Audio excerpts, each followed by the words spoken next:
လန်းကရှေးဟောင်းရောက်မှခေတ်မှာစတင်ပါတယ်လူစီယက်ဆိုတဲ့ပိတုကပညာရှင်တစ်ယောက်ဟာအိုင်ဒီယာတစ်တွေမထွက်တာကြောင့်အလောက်ကင်မကောင်းပဲငွေကြေးအခက်အခဲဖြစ်နေပါတယ်သူတင်ပြသမျှပုံစံတစ်တွေကိုလည်းခင်းနောက်ကျနေပြီဆိုပြီးအမြဲတမ်းပယ်ချခံနေရတာပါတနေ့မှာတော့လူစီယက်ရဲ့တငယ်ချင်းကစိတ်ပန်းပြေအောင်ဆိုပြီးအများသုံးရေချိုးဆောင်စီခေါ်သွားပါတယ်ဒါပေမဲ့လူစီယက်ကတော့ကိုလုံးတီးနဲ့လူတွေစုညံနေတဲ့အဲ့ဒီနေရာကိုအမုန်းဆုံးပါပဲသူဟာပတ်ဝန်းကျင်ကိုစိတ်ပြတ်တာကြောင့်ရေကန်အောက်ထဲကိုခေါင်းငုပ်ပြီးအကြာကြီးနေလိုက်ပါတယ်အဲ့ဒီအချိန်မှာပဲရေကန်ရဲ့တခြားတစ်ဖက်မှာရေဝဲလေးတစ်ခုဖြစ်ပေါ်လာတာကိုတွေ့ပြီးတွားကြည့်ရကနေပြင်းထန်တဲ့ရေစီးကြောင်းရဲ့ဆွဲခေါ်မှုကိုခံလိုက်ရပါတယ်။စက္ကန့်ပိုင်းအတွင်းမှာပဲလူစီယက်ဟာလိုင်ကောင်းလိုနေရာကနေရုန်းကန်ပြီးရေမျက်နှာပြင်ပေါ်ရောက်လာပါတယ်။ဒါပေမဲ့သူရောက်နေတဲ့နေရာကရောမရေချိုးဆောင်မဟုတ်တော့ပါဘူး။သူဟာခေတ်သစ်ဂျပန်နိုင်ငံကရေချိုးဆောင်တစ်ခုထဲရောက်သွားပြီးအဲ့ဒီမှာရှိတဲ့အဖိုးအိုတွေကလည်းကိုလုံးတီးနဲ့ရောက်လာတဲ့သူ့ကိုကြည့်ပြီးအံ့ဩနေကြပါတယ်။လူစီယက်ဟာအချိန်ခီးသွားပြီးနှစ်ဆက်တရာစုဂျပန်နိုင်ငံကိုရောက်ရှိသွားတာပါ။မွန်ဂိုလွှားရုပ်တွင်ပြင်ရှိတဲ့လူတွေကိုတခါမှမမြင်ဘူးတဲ့လူစီယက်ကအဲ့ဒီလူတွေကိုမျက်နှာပြမျိုးနွယ်စုတွေလိုထင်မှတ်သွားပါတယ်။အံ့ဩနေရင်းကနေအဲ့ဒီနေရာကရေချိုးခန်းသုံးပစ္စည်းတွေရေတံခွန်တွေနဲ့နှိမ့်နေတဲ့ဆက်ပစ္စည်းတွေဟာရောမခေတ်ကထက်အစာပေါင်းများစွာတာလွန်နေတာကိုမြင်ပြီးသူအရင်ကဘာလို့ဒီလိုမစင်စားမိခဲ့တာလဲဆိုပြီးနောင်တရနေပါတယ်။သူဟာမှားယွင်းပြီးအမျိုးသမီးအဝတ်လဲခန်းထဲဝင်မိတာကြောင့်အဖွားအိုတယောက်ရဲ့ရိုက်နှက်မှုကိုခံလိုက်ရပြီးသတိလစ်သွားပါတယ်။အဲ့ဒီအချိန်မှာမာမီဆိုတဲ့မန်ကာတွန်းဆွဲတဲ့မိန်းကလေးနဲ့စတင်တွေ့ဆုံပါတယ်။မာမီကလူစီယက်ရဲ့ရုပ်သွင်းကိုကြည့်ပြီးကာတွန်းဇာတ်ကောင်အတစ်အတွက်အိုင်ဒီယာရသွားတာကြောင့်သူ့ပုံကိုစတင်ရေးဆွဲပါတယ်။လူစီယက်သတိရလာတဲ့အခါဂျပန်ကနိုအေးဒပလင်တိုက်လိုက်ပါတယ်။အရသာကကောင်းလွန်တာကြောင့်သူဟာဒုတိယအကြိမ်ထပ်ပြီးသတိလစ်သွားပြန်ပါတယ်။သူပြန်ပြီးသတိရလာတဲ့အခါမှာတော့သူဟာရောမခေတ်ကရေကန်ထဲကိုပြန်ရောက်နေပါပြီ။တငယ်ချင်းတွေကသူရေနစ်သွားတာလို့ပြောကြပါတယ်။လူစီယက်ကအိမ်မက်လို့ထင်နေပေမဲ့သူ့ဘေးမှာဂျပန်ကနို့ပလင်းခွန်ကိုတွေ့လိုက်ရပါတယ်။နှစ်လအကြာမှာတော့လူစီယက်ဟာဂျပန်မှာမြင်ခဲ့တဲ့အိုင်ဒီယာတွေကိုသုံးပြီးရေချိုးဆောင်ကိုအဆင့်မြင့်တင်လိုက်ပါတယ်။အဝတ်ထဲတဲ့ချင်းတောင်းတွေနှိမ့်နေတဲ့နေရာတွေနဲ့နှုတ်ချိုရတာတွေကိုထည့်သွင်းလိုက်တာကြောင့်လူတွေကအယမ်းကြိုက်သွားပြီးသူဟာငွေတွေအများကြီးရလာပါတယ်။တနေ့မှာအဖိုးအိုတယောက်ကအိမ်မှာပဲကိုပိုင်ရေချိုးခန်းရှိကျင်တယ်လို့ပြောတာကိုလူစီယက်ကစဉ်းစားနေတော့မှပဲနောက်တစ်ချိန်ရေစီးကြောင်းကဆွဲခေါ်သွားပြီးနှစ်ဆက်တရာစုဂျပန်ကအိမ်တအိမ်ရဲ့ရေချိုးကန်ထဲရောက်သွားပြန်ပါတယ်။အဲ့ဒီအိမ်မှာရေပန်းကောင်းတွေရေချိုးဦးထုတ်တွေစတဲ့ထူးဆန်းတဲ့ကိရိယာတွေကိုသူထပ်မံလေ့လာခွင့်ရပါတယ်။တိုက်ဆိုင်ဆိုင်ပဲအဲ့ဒီအိမ်ကမာမီရဲ့အိမ်ဖြစ်နေပါတယ်။မာမီကသူ့ကိုတွေ့ပြီးပုံဆွဲစာအုပ်သွားယူတော့မှပဲသူကရောမခစ်ကိုပြန်ရောက်သွားပါတယ်။လူစီယက်ဟာရောမခစ်မှာအဖိုးအိုအတွက်ကိုပိုင်ရေချိုးခန်းလုပ်ပေးပြီးငွေတွေအများကြီးရလာပါတယ်။ဒါပေမဲ့သူ့ဇနီးကတော့အလုပ်ပဲအမြဲလုပ်နေတဲ့သူ့ကိုစိတ်ပြက်ပြီးရန်ဖြစ်ကာထွက်သွားပါတယ်။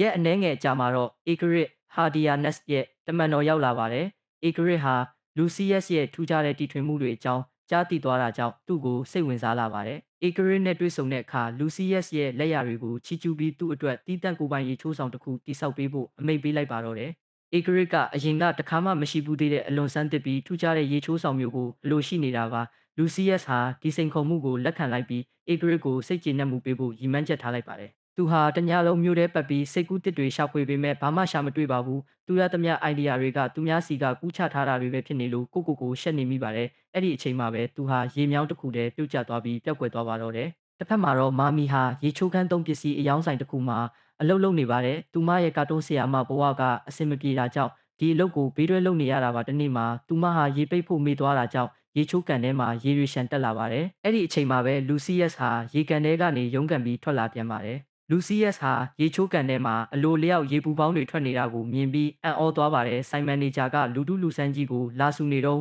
့မာမီနဲ့လူစီယက်တို့စကားပြောခွင့်ရသွားပါတယ်။လူစီယက်ကရောမတင်ကားပြတစ်ခုပေးပြီးဆိုင်ထဲကိုလိုက်ပြဖို့တောင်းဆိုပါတယ်။ဘာသာစကားမတူပေမဲ့မာမီကသူ့ကိုလိုက်ပြပါတယ်။လူစီယက်ဟာအမျိုးသားစီးသွားတဲ့နေရာတွေနဲ့ပုံနှိပ်ထားတဲ့အိမ်သာသုံးဆက်ကူတွေကိုကြည့်ပြီးဒါတွေဟာဒီမျိုးနွယ်စုရဲ့အောင်မြင်မှုလှုပ်ဝက်ချက်တွေပဲလို့ထင်မှတ်သွားပါတယ်။အထူးသဖြင့်အလိုလျောက်ရေးဆေးပေးတဲ့အိမ်သာစနစ်ဘိုက်ဒက်ကိုသူအကြိုက်ဆုံးပါပဲ။အဲ့ဒါကိုတုံးကြည့်တဲ့အခါသူဟာနက်ပြေရောက်သွားတယ်လို့ခံစားလိုက်ရပါတယ်။သူမြင်သမျှအိုင်ဒီယာတွေကိုကူးယူပြီးရောမခစ်ကိုပြန်သွားကဧကရစ်အတွက်အကောင်းဆုံးရေချိုးဆောင်ကိုတိစောက်ပေးလိုက်ပါတယ်။အဲ့ဒီမှာအနောက်ပိုင်းကိုစေးကြောပေးတဲ့စနစ်ကျွန်းတွေကိုပိုက်နဲ့မှုတ်ခိုင်းပြီးလှုပ်ထားတဲ့ရေပူဖောင်းတွေလှပတဲ့ငပြတိုင်းနဲ့အမွှေးနံ့သာဖျောင်းတိုင်တွေပါဝင်ပါတယ်။ဧကရစ်ကအရန်သဘောကျသွားပြီးသူ့ကိုထူးခြားတဲ့ဆွဲကြိုးတကုံဆူချလိုက်ပါတယ်။ဒါပေမဲ့လူစီယက်အိမ်ပြန်ရောက်တဲ့အခါမှာတော့သူ့ဇနီးဟာသူ့ရဲ့အရင်အနည်းဆုံးတငယ်ချင်းနဲ့ဖောက်ပြန်နေတာကိုတွေ့လိုက်ရပါတယ်။အနာဂတ်မှာတော့မာမီဟာအလုပ်တွေကနေအထုတ်ခံရပြီးနောက်သူမရဲ့ဇာတိမျိုးလေးကိုပြန်လာခဲ့ပါတယ်။သူမဟာဒေတာခန်ရေချိုးဆောင်မှာအလုပ်လုပ်ရင်းရောမသမိုင်းကိုစတင်လေ့လာပါတယ်။လူစီယက်ပေးခဲ့တဲ့ဒင်္ဂါပြနဲ့သူရုတ်တရက်ပျောက်ကွယ်သွားတာတွေကြောင့် သူဟာတကယ်ပဲအတိတ်ကလူလားဆိုတာကိုသူမှသိကျင်နေတာပါရောမခေတ်မှာတော့လူစီယက်ဟာဇနီးဖြစ်သူထွက်သွားတာကြောင့်အသက်ရှင်လို့စိတ်ကင်းမဲ့နေပါတယ်အဲ့ဒီအချိန်မှာဧကရစ်ဟာသူ့ရဲ့သားဖြစ်သူတေဆုံးသွားတာကြောင့်မိချောင်းတစ်ကောင်ကိုသူ့သားဝင်စားတာလို့ယုံကြည်နေပြီးအဲ့ဒီမိချောင်းအတွက်နေစရာရေကန်တစ်ခုလုပ်ပေးဖို့လူစီယက်ကိုအမိန့်ပေးပါတယ်တကယ်လို့မိချောင်းတည်သွားရင်လူစီယက်ပါအသက်ခံရမှာပါလူစီယက်ဟာရေစီးကြောင်းကိုစစ်ဆေးရင်တတိယအကြိမ်မြောက်အချိန်ခီးသွားပြန်ပါတယ်။သူရောက်သွားတဲ့နေရာကတော့ဂျပန်နိုင်ငံကမိချောင်းထိန်းသိမ်းရေးစခန်းဖြစ်နေပါတယ်။အဲ့ဒီမှာမာမီနဲ့ပြန်ဆုံပါတယ်။မာမီကသူ့ကိုမိချောင်းတွေရဲ့တဘာဝနဲ့သူတို့အတွက်ပတ်ဝန်းကျင်ဘယ်လိုဖန်တီးပေးရမလဲဆိုတာသင်ပေးပါတယ်။မာမီကသူဟာတကယ်ရောမလူမျိုးဟုတ်မဟုတ်သိဖို့များပြစ်ခိုင်းကြည့်တဲ့အခါမှာလဲသူဟာအကုန်လုံးကိုတက်တက်ပြစ်နိုင်ခဲ့ပါတယ်။အဲ့ဒီနောက်မှာတော့သူဟာရေပူစမ်းတဲကနေတဆင့်ရောမခစ်ကိုပြန်သွားပြီးဧကရရဲ့မိချောင်းသားလေးအတွက်ပြည့်စုံတဲ့နေရာတစ်ခုကိုတိစောက်ပေးနိုင်ခဲ့ပါတယ်။ဧကရစ်ဟာလူစီယက်ကိုမိသားစုဝင်တယောက်လိုသဘောထားပြီးနန်းတော်ကိုခဏခဏဖိတ်ကြားပါတယ်။ဒါပေမဲ့တနေ့မှာတော့ဧကရစ်ကိုတော်လန်ပုံကန်သူတွေကစစ်တပ်ကို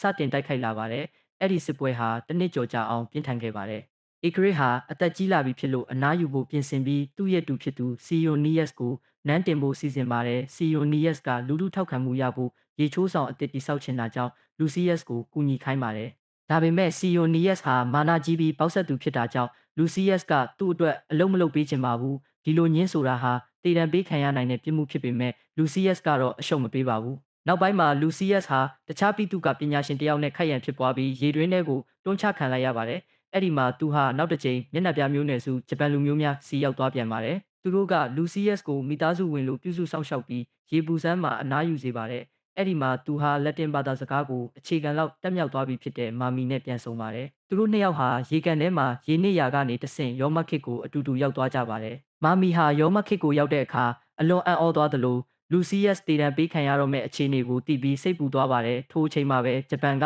အဖိုးအိုတစုဟာလည်းရေကန်ထဲပြုတ်ကျရာကနေရောမခစ်ကိုရောက်လာကြပါတယ်။လူစီယက်ဟာတောင်ကုန်းတစ်ခုပေါ်ကတဘာဝရီပူစမ်းကိုတွေ့တဲ့အခါဒါဟာဒဏ်ရာရစစ်တီတွေအတွက်အသုံးဝင်မယ်လို့စဉ်းစားမိပါတယ်။သူဟာဧကရစီတွားရောက်ပြီးရေပူစမ်းပန်းဖြေစခန်းတိစောက်ဖို့အကြံပြုပါတယ်။သူကဒါဟာနောက်ထပ်နန်းလျာတဦးဖြစ်တဲ့အန်တိုနီယက်ရဲ့ညွှန်ကြားချက်ပါလို့လိန်ညာပြောဆိုပြီးအန်တိုနီယက်ကိုဧကရမျက်စိထဲကြည့်ကောင်းအောင်လုပ်ပေးခဲ့ပါတယ်။လူစီယက်မာမီနဲ့ဂျပန်ဖိုးအိုတွေပူးပေါင်းပြီးရေပူစမ်းစခန်းကိုတိစောက်ကြပါတယ်။ဂျပန်ဖိုးအိုတွေကသူတို့ရဲ့ခေတ်သစ်ဆေးပညာဗဟုသုတတွေနဲ့ဒဏ်ရာရစစ်တီတွေကိုပြုစုပေးတာကြောင့်စစ်တီတွေအမြန်တက်တာလာပြီးစစ်ပွဲကိုအောင်နိုင်ခဲ့ပါတယ်။အောင်ပွဲအပြီးမှာတော့လူစီယက်နဲ့မာမီတို့ဟာတယောက်ကိုတယောက်ချစ်ခင်ဆုံမှတ်သွားကြပါတယ်။ဒါပေမဲ့မကြခင်မှာပဲဂျပန်ဖိုးအိုတွေနဲ့မာမီတို့ဟာလူစီယက်ရဲ့မျက်စိရှိတင်တဖြည်းဖြည်းပျောက်ကွယ်ပြီးသူတို့ခေတ်ကိုပြန်သွားကြပါတယ်။မာမီပျောက်ကွယ်မသွားခင်မှာလူစီယက်ကရောမကိုရောက်တဲ့လမ်းတွေအများကြီးရှိပါတယ်လို့နောက်တစ်ခါပြန်ဆုံဖို့မျှော်လင့်ချက်နဲ့ပြောလိုက်ပါတယ်။နောက်ဆုံးမှာတော့ဧကရစ်ဟာအန်တိုနီယက်ကိုအကြံပေးအဖြစ်